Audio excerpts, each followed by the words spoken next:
Assalamualaikum warahmatullahi wabarakatuh. Perkenalkan, nama saya Muhammad Nur Fauzi dari Prodi Ilmu Komunikasi.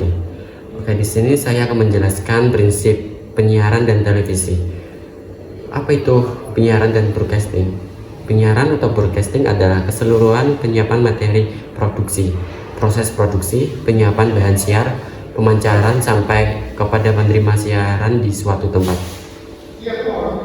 Siaran sama arti dengan broadcast yang dalam Undang-Undang Nomor 32 Tahun 2002 tentang penyiaran adalah pesan atau rangkaian pesan dalam bentuk suara, gambar atau suara dan gambar atau yang berbentuk grafis, karakter baik yang bersifat interaktif maupun tidak, yang dapat diterima melalui perangkat penerima siaran. Sedangkan penyiaran yang disebut broadcasting memiliki pengertian sebagai kegiatan pemancarluasan siaran melalui saran pemancaran dan sarana transmisi di darat, di laut, atau di antariksa dengan menggunakan spektrum frekuensi radio yang berbentuk gelombang elektromagnetik yang merambat melalui udara, kabel, dan atau media lainnya untuk diterima secara serentak dan bersamaan oleh masyarakat dengan perangkat penerima siaran. Secara teknis, prinsip dasar siaran radio adalah suara dirubah menjadi sinyal suara di dalam mikrofon, lalu sinyal suara ini ditumpangkan pada pancaran gelombang elektromagnetik yang dapat diterima oleh sistem antena untuk diteruskan ke pesawat penerima radio, dan dalam pesawat radio sinyal suara dirubah kembali menjadi suara di dalam audio atau outspeaker. Pada siaran televisi, prinsip dasarnya lebih rumit karena baik suara maupun gambar diatur sedemikian rupa agar tersaji diterima oleh pemeriksa atau sinkron.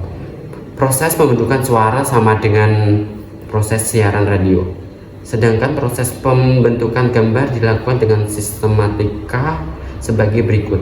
Objek yang disinari akan menghasilkan sinar pantul. Sinar pantul ini dilewatkan pada sistem lensa atau optik dan prisma untuk membentuk gambar proyeksi yang mengandung warna dasar televisi, yaitu merah, hijau, dan biru. Gambar proyeksi diubah menjadi sinyal gambar proyeksi di dalam pick up tube atau kabel charger divisi atau CCD, dan selanjutnya bersama sistem antena untuk diteruskan ke pesawat penerima televisi. Di dalam pesawat televisi, sinyal gambar proyeksi diubah menjadi suara di dalam audio atau outspeaker seperti pada proses siaran radio. Sebab media televisi disebut juga media pandang dengar karena pesannya diterima dengan cara memandang dan mendengar.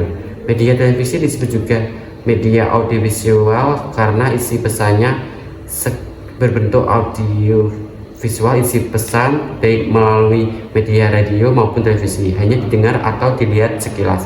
Karena sifat media radio dan televisi hanya meneruskan isi pesan transitory.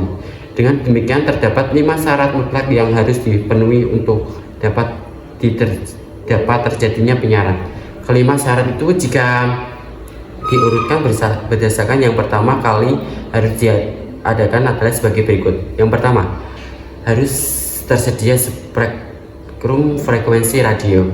Yang kedua, harus ada sarana pemancaran atau transmisi. 3, harus adanya siaran atau program atau acara. 4, harus adanya perangkat penerima siaran atau receiver.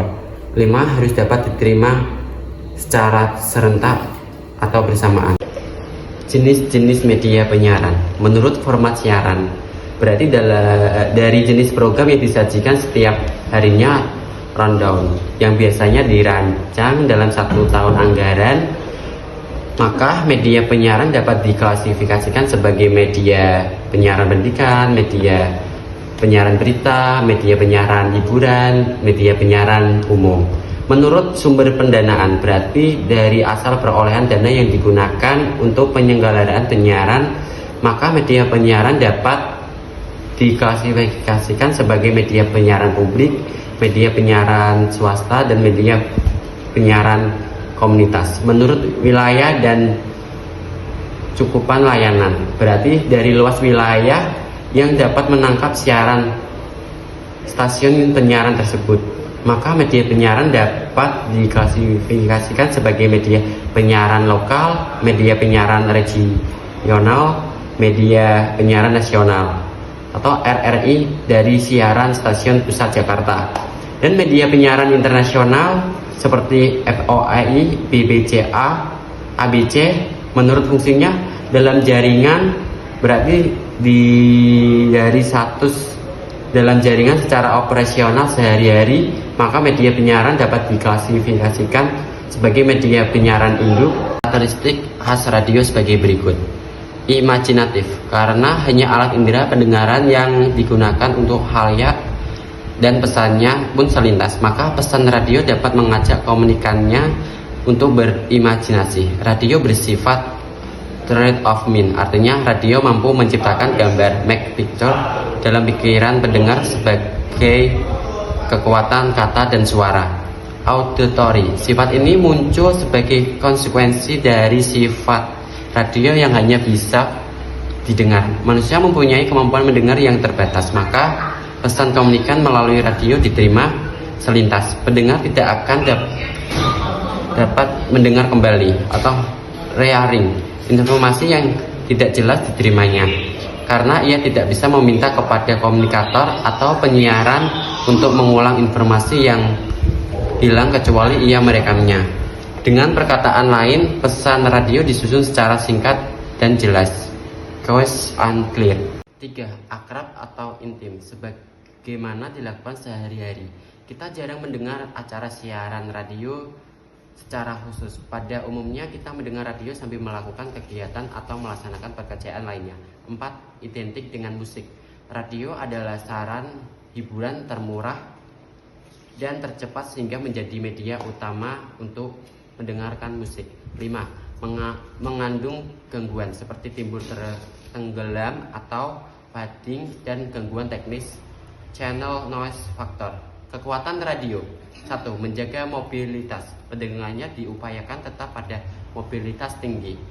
2. Informasi tercepat, kesegaran informasinya. Auditif. 3. Auditif.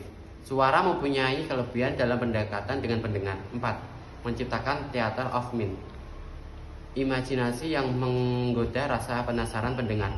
5. Komunikasi personal, menciptakan keakraban dengan pendengar sehingga ikatan kebutuhan dan saling ketergantungan menjadi kuat. 6. Murah. 7. Mass distributor, sebagai distributor informasi, edukasi, dan hiburan yang simultan. Kelemahan radio. Kelemahan radio itu yang pertama, selintas. Siaran radio cepat hilang dan mudah dilupakan. 2. Batas waktu. Waktu siaran radio relatif terbatas, hanya 24 jam sehari. 3. Beralur linear. Program disajikan dan didengar oleh khalayak berdasarkan urutan yang sudah rundown.